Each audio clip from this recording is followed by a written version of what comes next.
Support for this podcast comes from Synchrony Financial. Allow homeowners to pay at a rate that fits their budget with a merchant fee that fits yours. Visit www.toolbox.mysynchrony.com for more information. And we ask permission to write options first, Okay, you do. because I mean, So how do you frame that for me? Because that's interesting. I don't always hear that. I just normally hear people just do it. Bob, you're out here for your water heater leak. We're putting it, obviously, we need to replace it, put a new one in there. Right. But 9 times out of 10, the condition of the waters is what's causing issues for water heaters to leak. Mm-hmm. We do offer water filtrations. Is that something that you're remotely interested in? Okay. And Sure. if you are, do you mind if I put that on an option? Okay. Just so you can see, what's entitled, what needs to be done. And Right. And it's not obviously that way is very passive, and it gets them to open their mind too. that, and they're saying yes. Now it's their option. They Right. gave you permission to do it. So when you do present them an option for, like, say, for a filtration, they can't sit there and say, "I didn't ask for this." Well, yes, you did. You said okay. Right. Welcome to the Successful Contractor, powered by Success Group International, a show for residential contractors about residential contractors. We chronicle business journeys, share insights, and celebrate successes in this wonderful industry. I'm your host, Bob Houchin. I'm incredibly excited to bring to you another show in what I'm calling our Crown Champion series. Is Chris DeShields of Moffett Plumbing in Orange, California. Now, as a quick reminder, in SGI world, we call a Crown Champion, at least when it comes to plumbing, any plumber that sells over $500,000 worth of residential plumbing work. Chris DeShields has done that 3 times. He is a 3-time Crown Champion. And then last year, he blew it out of the water, did $800,000 worth of residential plumbing work. Hugely impressive. I think you'll notice what I noticed. Chris is just a really calm customer, an exceptional communicator. He's funny. You can just tell how he connects well with customers and gets them to like him. And ultimately, they trust him to manage their plumbing work. So I really hope you enjoy our show, and I'm sure you'll take away a nugget or two. Chris, thank you so much for being on the show. Very excited to have you. If you could just share with everyone your name and your company name. My name is Chris DeShields. I work for Moffett Plumbing. Very good. And we're here today. We're in San Antonio, Texas for a SGI Expo, and you're here for a very good reason. Can you share with everyone what kind of a year you had last year? Remarkable, to be honest with you. When I first started with the company, the first 9 months I got Crown Champion. Just did over 600,000. Then last year, or 2 years ago, I did just over 7. And then just last year, I actually would just hit just under 800,000. That's incredible. A 3-time Crown Champion. Yes, so there's not a whole lot of those walking around. That's a lot of revenue out of one plumbing truck. So yes, sir. Very, very excited to have you. Want to learn your story, how you talk to customers. Before we dig into the service side and what you do day to day so well, let's talk about your story. I love to hear how people ended up where they are. How did you get into plumbing trade? Well, honestly, I was a service technician for Nextel. I don't know if you remember Nextel, the sure. two-way radios. And a gentleman came in that had his preventative maintenance drain cleaning company. And he liked the way how I talked to him and how I presented it, and he actually offered me a job. Oh, wow. So I took him up on it, was there for about 2.5 years, and we would outsource to plumbers. And they loved my commitment with work, what I was doing, and what ended up happening was that they offered me an apprentice job. So that's how I really got into plumbing, is I started with them, and then from there moved to different companies. I'll be darned. And then you landed at Moffett, so it was 3 years ago. Yes, sir. And maybe explain how that connection happened. My sales manager, Kevin, he was a manager in another company. My application came across his desk. We interviewed, but that company just wasn't a fit for me or my family. Right. So I declined. And then Kevin since left there, went over to Moffitt, and again I was putting out applications, and then my name came across his desk over at Moffitt, and he gave me a call, and I went in there. Didn't have to re-interview with Kevin because he already knew me. Right. I went and had my 3-hour interview with Mike. A 3-hour interview, that's a pretty impressive interview. Well, was it super in-depth about plumbing, or maybe not so much? We barely even talked about plumbing. Uh-huh. It was all about ice hockey because Mike plays and my stepson plays. And we just hit it off. We had that same connection, so to speak. Mm-hmm. He loved hockey. I loved it because my son dominated in it. Yeah. and it just relationship grew from there. That's awesome. What's it like to work over at Moffett, and what kind of team is it? What kind of culture is it? It doesn't feel like work. Mm-hmm. You know, you're with a great group of guys. Mm-hmm. You know, I'm honored for you to have me here, but ideally, you know, every one of us at our office can do what I can do. Mm-hmm. You know, we do. Mm-hmm. We have 3 crown champions this year. Yeah, that's awesome. Know, which is awesome. But I mean, it's. Sorry, I lost track. No, that's all right. Just what's it like working at a company like that? What's the culture like? What's the vibe like? Family, hands down, family. Yeah. Example, stuff that Mike's done for me and my family, never had an owner do before. Mm-hmm. You know, when my wife and I hit 6 years wedding anniversary, Mike sent us to a hotel. Mm-hmm. You know, paid for the room. Here, use the company card. Take your wife out to a nice dinner. You know, and what owner does that? You know, to his technicians. Right. You know, we hit a goal in my first year. He closed down shop for 3 days and took everybody on a cruise to Ensenada. Oh, wow. You know, and you just can't ask for a better owner because he's not your owner. He is, but he's not. Yeah. You know, like I told Mike last night, you know, I look at him as like an older brother because he looks out for us just like we look out for him. Yeah. Mike's good people, known him a long time. So it's it's neat to hear from the other side. Yes, sir. Before we get into the home stuff, what's training like? You said you got 3 crown champions. That's a lot of successful people. Mike's got obviously it's a good business. Mm-hmm. So what's your training regimen like? I mean, I know you're very good at what you do, but you know, training's still important to keep your skills sharp. We train every morning at the office. Mm-hmm. We're all of us are in a class or in a room.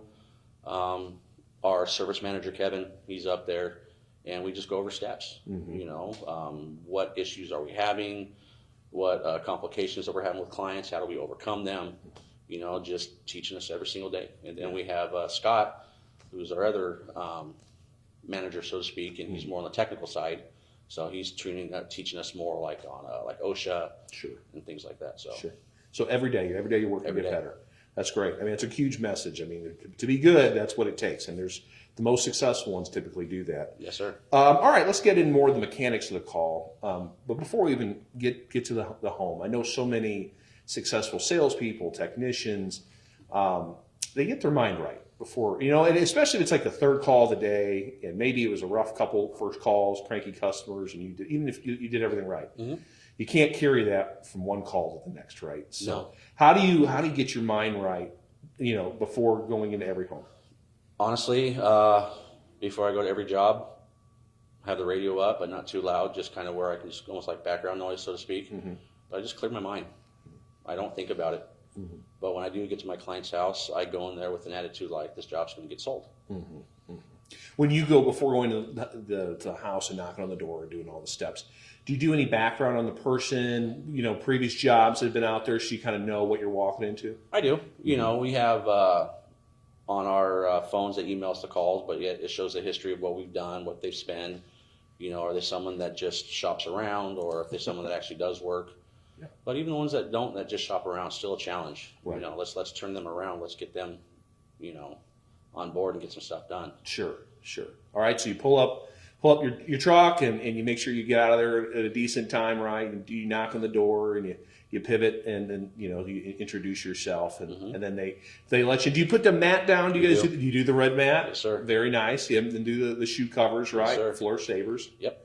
People get mad at me if I say shoe covers. I say shoe covers. Okay, that's good. All right. I won't get mad at you. Okay, good. I appreciate that.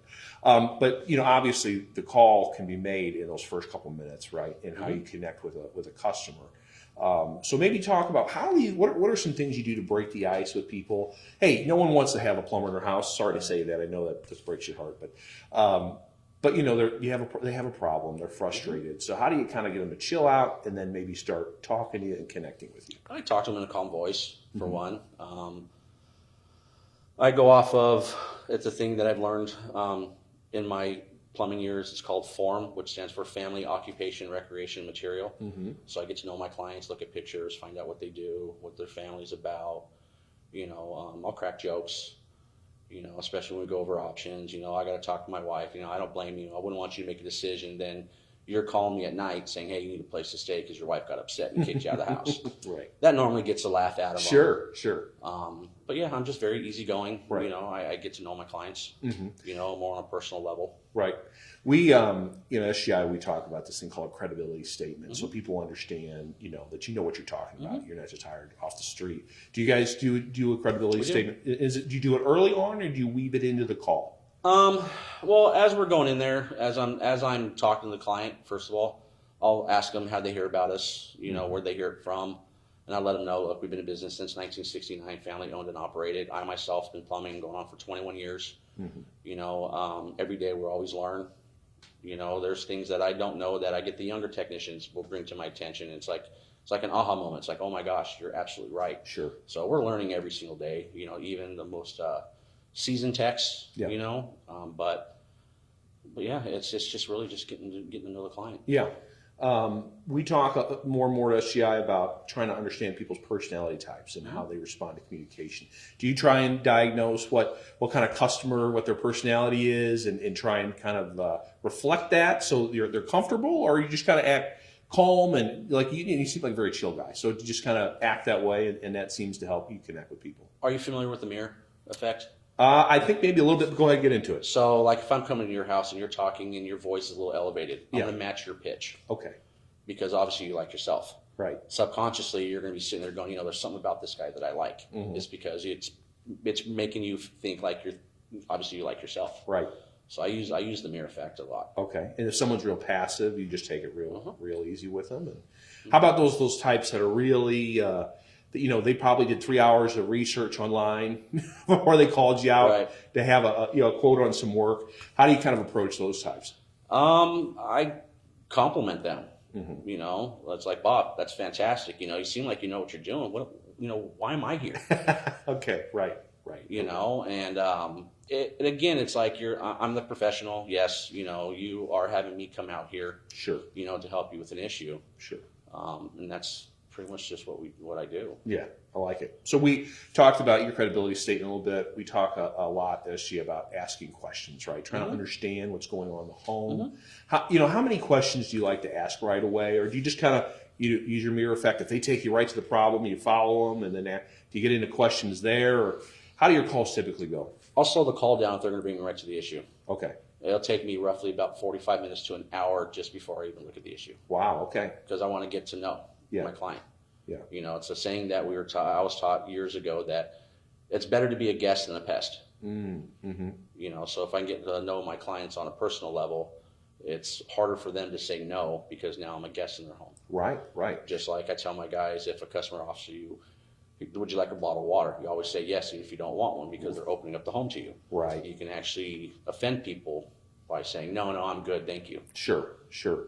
No, that's true. I try to always offer service tax water and stuff because I do this and have for a long time. And you're right. Like, okay. I mean, I don't really get offended too much, but you do have that minute where you're like, oh, all right, we don't need to have one. I'm being friendly to you. And you're telling me no. Yeah. Like, oh, that's true. Let's get to the work, right? I get that for sure. There's a lot of personalities, especially, you know, in this group, there's a lot of sales-oriented personalities, D-oriented, hard-driving people. I'm sure you get those as customers, right? They're like, come on, let's hurry up. Let's, you know, how do you manage a personality like that? That's just go. I got work to do. It's got to be tricky. No, I'd sit there, and if it's to that point where they're busy, and I'd straight out ask them, you know, look, is now a good time? Because obviously you're a busy person, which I get. You want me to come back at another time when you have a little bit more time? Right. Because what I have to do and everything else is going to take some time to diagnose. Do you have that time on your hands? Okay. And say, there you go. If they're on the phone, sometimes more likely, you know, they'll get off the phone. Look, I got to call you back. I got to deal with the plumber. Got it. Or if they're on the phone, you know, and actually pretty much every time. I've never had a client say, yeah, come back. Right. For sure. They understand it's showtime. So yeah, I'm there to help them out. Right, for sure. What kind of questions? I mean, it's hard without. I don't know. Let's say you have some you know, a toilet's constantly running, or there's just a plumbing fixture that they want to change out. What kind of questions are you asking to maybe get them to think about, you know, all that you guys offer and stuff like that? How do you kind of set the stage? Well, I mean, if they have their fixtures or whatnot, you know, obviously look at the fixtures and you compliment them. This is a lovely faucet. You know, where'd you find it from? Okay. You know, that's fantastic. You know, you're building them up, and making them feel like they made a good decision on, picking up a faucet. Mm-hmm.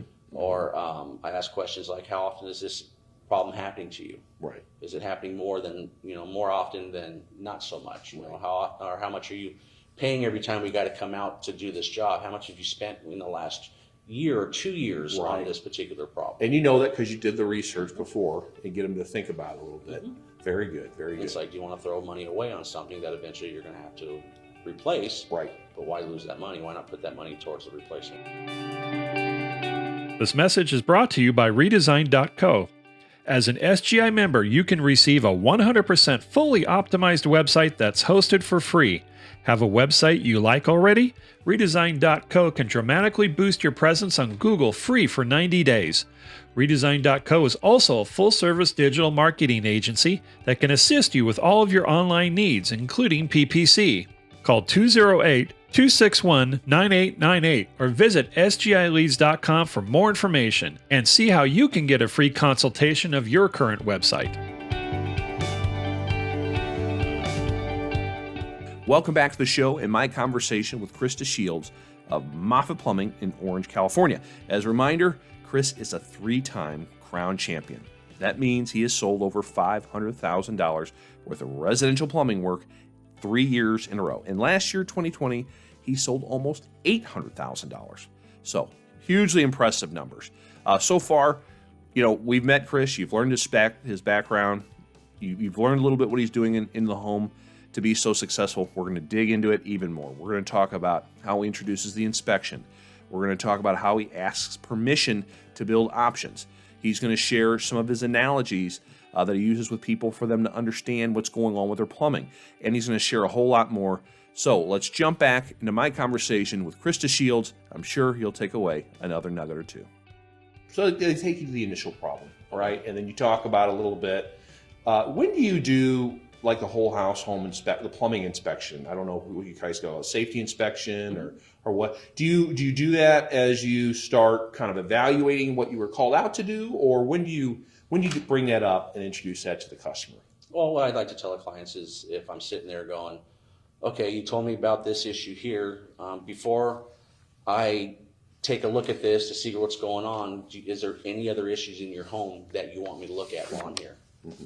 And they'll be like, no, or yes, or if it's an angle stop leaking, look, this angle stop is leaking, how old it's original. Okay, if this one's like this, what do you think the rest of them looks like? Do you mind if I take a look at it? Right. Just to make sure that you're not going to experience this somewhere else in the house. Mm-hmm. Mm-hmm. And so at that point, do you fill out like a paper form or anything online as you go and kind of look through? No, it's more notes, mental taking, okay. Because when you do give options, and we ask permission to write options first. Okay, you do.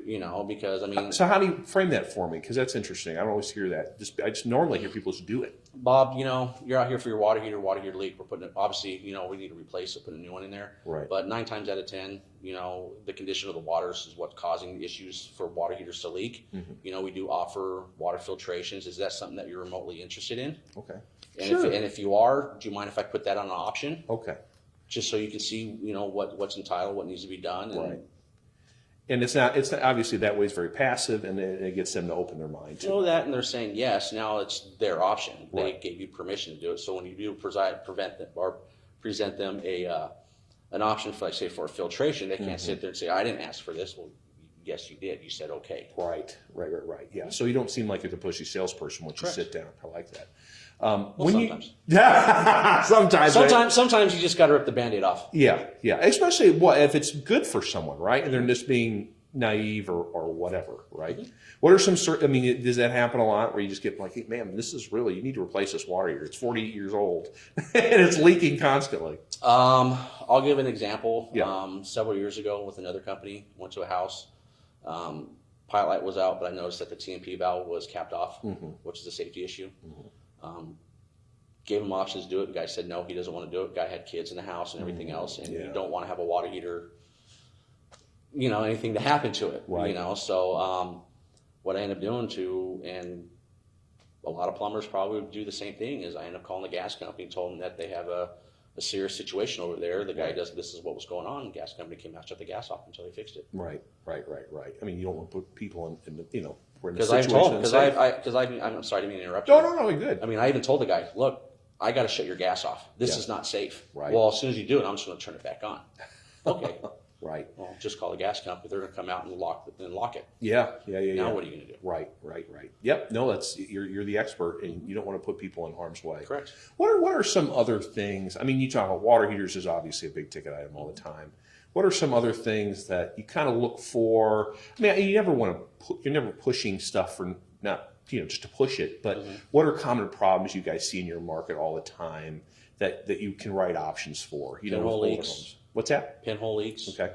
Angle stops. Toilets. Pretty much everything. Right. Repipes, redrains, clean outs, liners, epoxies, tankless water heaters versus regular water heaters. Right. Filtration, softeners. Yeah. And I know you said before we started recording, you sell a lot of sewer work and stuff like that. But most of it you said comes from your just normal service calls, right? Yeah. So in instances where it's not a drain call at all, you'll just say come for a toilet call, and it just leads to that. I went to a client in Orange, and he had a backup inside the house. And while we were there, I asked him, like, you ever had your mainline camera before? Right. And it was this guy's rental property. He's like, no, I haven't. I said, well, I'm here. Would you like me to do it for you? I'll do it for you complimentary.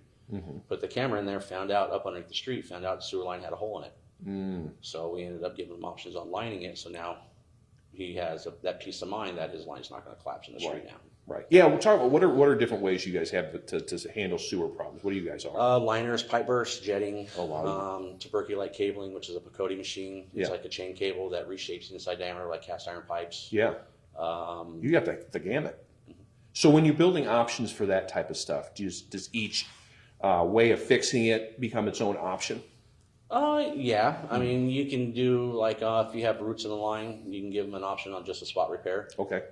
Or you can give them that peace of mind to where we can jet it. With jet, it's more like your Band-Aid option. Let's just clean the roots out now, but they are going to grow back and they are going to grow thicker. Right. To the point to where you're going to be forced to dig. Right. Or you can get that peace of mind to where we get in there and line it, and you never have to worry about roots ever penetrating it again. Right. Off camera, we were talking a little bit, just get the feel for what we were going to talk about. And you mentioned it was a really good analogy to help people understand what's going on with their home. Is you used like a health analogy. Kind of maybe share, that your house is sick. That you said to me specifically. Could maybe share with people what you told me off camera and how you communicate with people. So. Not in a you don't throw them with a bunch of technical jargon, I'm assuming. You probably relate to them in ways that they understand. Well, there's a saying, too techie, no checky. Once you start getting too technical, you've lost your client. Right, they check out. Exactly. Yeah. But to what you're asking me about telling the house is sick. So, for instance, if you had a house that you lived in there and the history that you know of that you're on your first slab leak, I'll just give you an option on doing a reroute. You want to reroute that one line, you want to do both hot and cold, just the one, how do you want to do it? With drywall patch, without drywall patch. But as you get more, it's like the domino effect, right? Once you get one, you get to figure more is going to come. So as you get more, it's like, okay, well, your house is telling you that it's ill.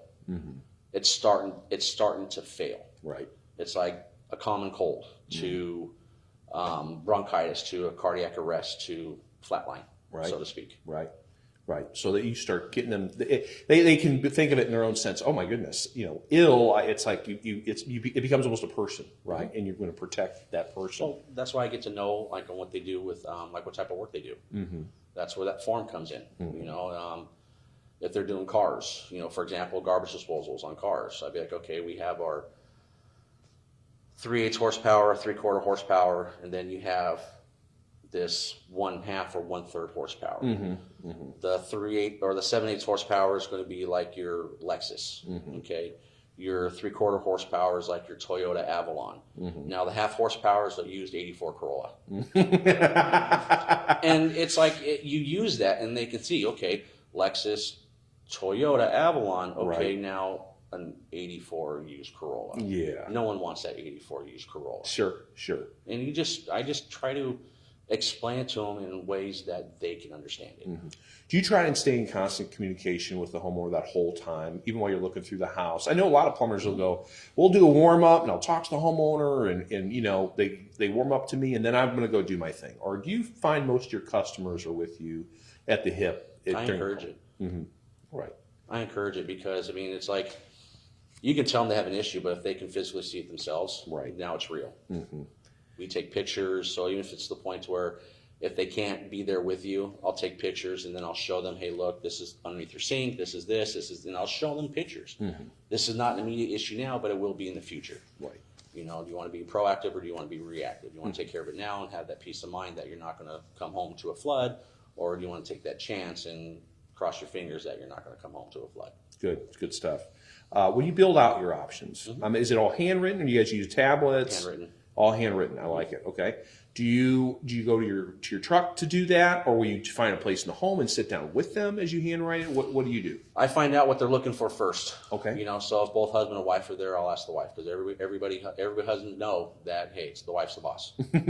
That's pretty accurate. Yeah. You know, so you find out what she wants. You know, okay, we're doing a hot water heater. Does it take a long time for you to get hot water? Yes, it does. Would you like to have that? Would you like to see an option on getting you instant hot water? Okay. To where you're not wasting it. Okay. Or filtration, you know, does your skin feel itchy when you get out of the shower, or using a lot of lotion? Well, yes, I am. Well, that's because of the chemicals that are coming in the water. Do you want to see that an option where we can take care of that to where you come out and your skin's going to feel hydrated? Okay. To where you don't have to deal with that. Yeah.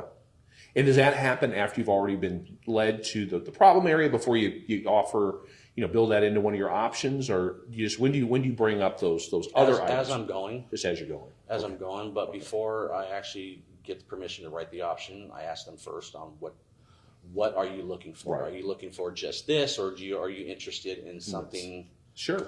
Something extra. And do you ever? I think that's great, and obviously it's very successful. Do you get much pushback ever when people are asking? Do they ask, well, why are you asking me about that? You're out here to fix a toilet, or do really customers appreciate that you're making them aware of things? I get some pushback. Sure. Why are you asking, especially for a toilet? Okay, well, how many? Your flapper's running. Okay, how much water do you think a flapper's going to waste? You can waste up to 400 gallons of water a day just from a flapper running. Right. Result of a flapper watering is the chlorine that's coming in the water that's dissolving that flapper, which is causing your toilet to run. Right. Putting a system on there that's going to eliminate that chlorine, now you just eliminate the system of having, obviously a high water bill. Right.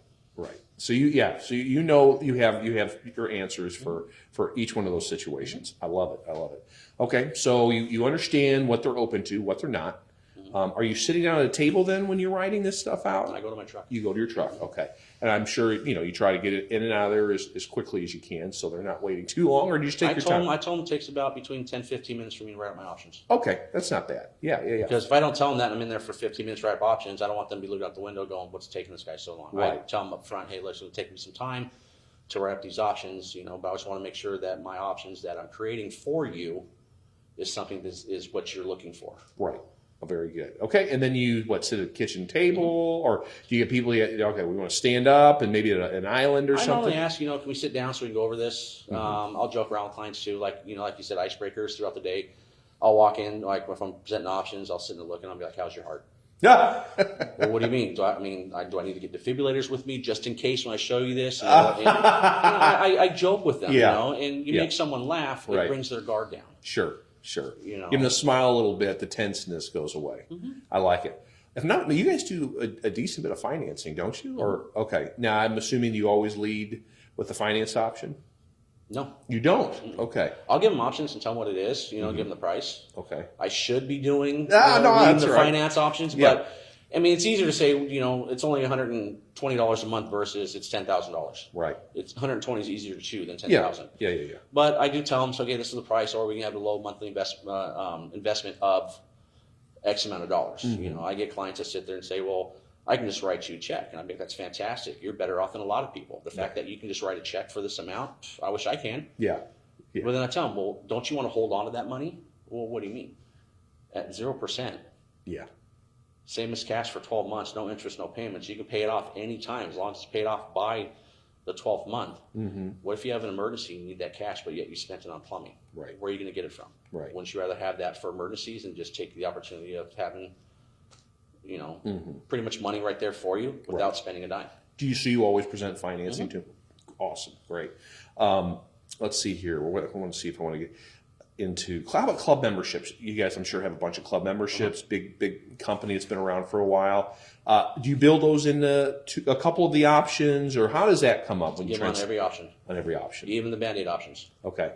So we have our standard pricing, plus we have family club pricing. Okay. So once I show them what the family club pricing is and the standard pricing, then right below it, I'll put down, well, this is what you're saving by joining the family club. You're paying X amount of dollars per month for a year, but yet what you're saving covers your family club for 3 years. Right. It's more of a no-brainer. Sure. Do you get, I'm sure that you got to get some objections, right? Because plumbing's not cheap. Even if you did sell the financing very well, which you did, what do you say to someone like, oh man, that's a lot of money. I really should probably call a couple other people out just to see, Well, how do you respond to those situations? I tell them, I understand that, it is a big investment, but Bob, let me ask you something. Out of my options I provided you, which one were you thinking that's too high? And you make them put a number. Well, it's the top option. That's fantastic. I have more economical prices below it. And then then you try and close on one of those two options. We let them choose. I tell them the reason I'm creating options for you I create options for you so you can choose what's best for you and your family. You get the freedom to choose what's best for you and your family. Right. Now, I'm not selling them anything. I'm providing them a service and letting them pick what they want. Sure. I'm assuming you guys, you close probably on most of the people. Do you get a lot of people that say, you know what, I just really do want to get another bid? Do you get that very often these days? Or people pretty much say, I got time that I value, I like you, the price is the price, but I know Moffitt's got a great name. Is that mostly the case? It is a high price. I want to get another bid. So, I understand that, but, I've just given you 4 bids. Right. We're very competitive. If we weren't, we've been in business since '69. Right. If we weren't competitive, do you think we'd be in business? We're not your cheapest company, but we're not your most expensive company, but yet the work that we do exceeds than what we charge. Do you try not to push too much, or is there times where you sometimes are people like, okay, there's a limit, when you just got to back off, because if you continue going, then they're just going to flat out just kick you out. Right. So very good. And then you said some of the work you do yourself, you try to do most of it, but you guys also use plumbing installers, which, some people watching this, listening to this, they don't do that. It's still kind of, it's still a newish thing, still in plumbing. There's lots of companies been doing it a long time, but lots that don't even know how that works. So maybe just explain to people in general why, how that works with you guys. So if you're selling a big job, if you're doing like a sewer lining or clean out or whatnot, we would set it up with our office to have our install crew come out to do the work, which frees you up so you can continue helping out other clients and running other calls. Right. So the office isn't getting, backed up. Sure. When customers ask, oh, I thought you were going to do the work today. How do you kind of manage that, that customer expectation? It depends on how the work is, I'd honest. I'd be like, look, I'm slow when it comes to work. I am. Yeah. If I'm going to do the job, I'm here 2 days versus I can get my guys out here and they get it done in a day. Yeah, I like it. If you like seeing me for 2 days, hey, I'm here. But yeah, if you just want us to get in, and get the job done like that, then we'll get our install. You sell the value. I like that. At every step of the way. Last question for you. Well, no, I got one more after that. But why do people, you think, ultimately decide to buy from you and buy from Moffitt?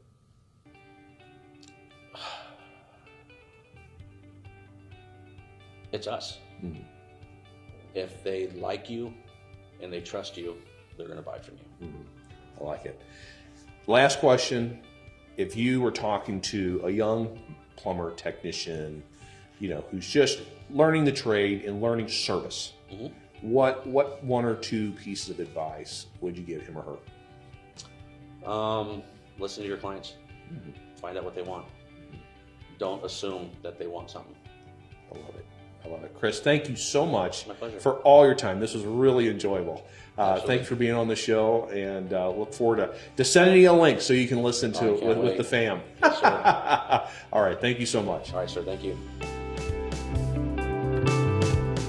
That's Chris DeShields of Moffett Plumbing in Orange, California, a 3-time crown champion who sold almost $800,000 worth of residential plumbing work last year. Thanks for watching. If you feel like you have a great story worth sharing that would also help other contractors, please email me at bhouchin@yoursgi.com. Also, if you've enjoyed today's show, please like and please subscribe. I promise we're going to have lots of other great interviews with successful contractors, industry experts, and movers and shakers in our industry. And it's going to bring lots of great content that hopefully will help you. So thank you for joining us. This is the Successful Contractor, powered by Success Group International. Support for this podcast comes from Owens Corning Air Care Contractor Program. Uncover hidden opportunities and take your HVAC business to the next level with Owens Corning. Owens Corning has done the work to provide you with a turnkey system, from sales training to in-home tools, with a simple story that practically sells itself. Add duct replacement and attic insulation to your service offering as part of our program and elevate your sales today. For more information, visit owenscorning.com/retrofit-contractor. The Successful Contractor Podcast is part of the Success Group International family. SGI is the largest member-owned best practices organization for independent residential services contractors. SGI provides its members a competitive edge through proven proprietary management tools and expertise, marketing programs, training, and group buying power, along with a highly active and eager to help membership. For more information about Success Group International, visit www.yoursgi.com. The Successful Contractor Podcast is a production of the Aquila Investment Group, LLC, all rights reserved 2021.